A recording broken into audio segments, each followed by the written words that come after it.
ಕೇಳಿ ಸ್ಟೋರಿ ಬೆಳಗ್ಗೆ ಏನು ಮಗ ಬರಲ್ಲ ಮಗಳು ಬರಲ್ಲ ಅಂತ ಕೇಳ್ತೀವಿ. ನಿಮ್ಮಂತ ಪುಣ್ಯಾತ್ಮರ ಅಪ್ರೂಪಕ್ಕೆ ತಾಯಿದನ್ ಸಾಕೈತೆ. ಶಕ್ತಿ ಇಲ್ಲ. ಏನಾಗ ಮೊಸರನ್ನ ಬೆಲ್ಲ ಬಾಳೆ ತಿನ್ಸೋದು ಹೇಳ ಬಂದು ಕೂಗ್ತೈತೆ. ಯಾಕೆ ಕೂಗ್ತೈತೆ ಅಂತ ನಾನ್ ಪ್ರಶ್ನೆ ಮಾಡಿದ್ರೆ ಟೈಪ್ ಪಂಚರ್ ಆಗೈತೆ. ಓ ದೇವ್ರ ಪವಾಡ ಹಂಗಿದೆ. ಅಮ್ಮ ಅಲ್ಲೇ ಬಾಳ ಬಾಳ ಅಮ್ಮ ಬಾಳ ಅಮ್ಮ ಸತ್ಯ ಅಂದ್ರೆ ಎಷ್ಟು ಹೇಳಿದ್ರು ತೀರಕ್ಕಿಲ್ಲ. ಮೊನ್ನೆ ಯಾರೋ ನೋಡಿದ್ರು ಎಣ್ಣೆಲ್ಲ ಮೊನ್ನೆ ಯಾರೋ ಬೈಕೊಂಡು ನನ್ನ ಬೇದಿ ಸಿಮಿ ಸ್ವಾಮಿನ ಅಂದ್ರೆ ಬಂದು ಅಡ್ಡಿದ್ರು. ಆ ತರ ಪವರು ಇಲ್ಲಿ ಯಾವ ಎಂಟಿ ಕಳ್ಸಿ ಅರ್ಜೆಂಟ್ ಮಾಡ್ತಿದ್ರು. ಹಾಗೆ ಅರ್ಜೆಂಟ್ ಮಾಡ್ಬಿಡ ಬೈದಿನ ಅರ್ಜೆಂಟ್ ಮಾಡ್ತಿದ್ರು ಹೊಲ ಕೊಟ್ಬಿಡ್ತು ಗಂಟೆ. ಇಲ್ಲಿ ಇದು ಪವರ್ ಜಾಗದ ಪವರ್ ಹಂಗೆ ಒಂದ್ ಸೊಳ್ಳೆ ಕಡೆಯಕ್ಕಲ್ಲ ರಕ್ತ ನಾಯಿನಕ್ಕಲ್ಲ. ಮೊಸರನ್ನ ಬೆಲ್ಲ ಬಾಳೆ ರುವ ಆರೋಗ್ಯ ಈ ತರ ತೀರ್ಥ ಕೊಡ್ತಂತ ಸರಿಯಾದ ತರ ನನಗೆ ಇದು ಇರಮಂಟ ಯಾವನೇನ್ ಮಾಡೋದು ಕಟ್ ಮಾಡ್ತೀಯ ಬಂದ ಮಗಳ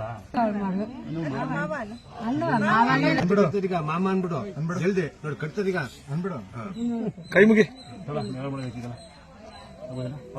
ತಾಯಿ ಆಪರೇಷನ್ ಮಾಡ್ಬೇಕಂತ ಡಾಕ್ಟರ್ ಹೇಳಿದ್ರ. ಇವ್ರು ದುರ್ಗಾದೇವಿ ಅಂದ್ರೆ ಕಾಲ್ ಕೀಕ್ ಕಟ್ಟು ಇನ್ನೊಂದ್ ವಾರ ಬಿಟ್ಕೊ ಬನ್ನಿ ಅಂದ್ರು.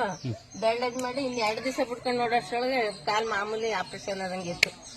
25,000 ಕೇಳ್ತಾ ಇದ್ರು. ದುಡ್ಡು ಜಾಸ್ತಿ ಈಗೇನಿಲ್ಲ ಅಣ್ಣ. ನಿಮ್ ನಂಬಿಕೆನೇ ನಿಜವಾಗ್ಲಿ ದೇವ್ರು ನಿಮ್ಗೆ ಹೆಚ್ಚಿನ ಆಸೆ ಕೊಡ್ಲಿ. ಒಟ್ಟ ಹಿಂಗೆ ಮುಂದುವರಿಲಿ. ನಾನು ತಂಗಿ ಸರ್ವ ಒಂದ್ಸಲ ಲಾಸ್ಟ್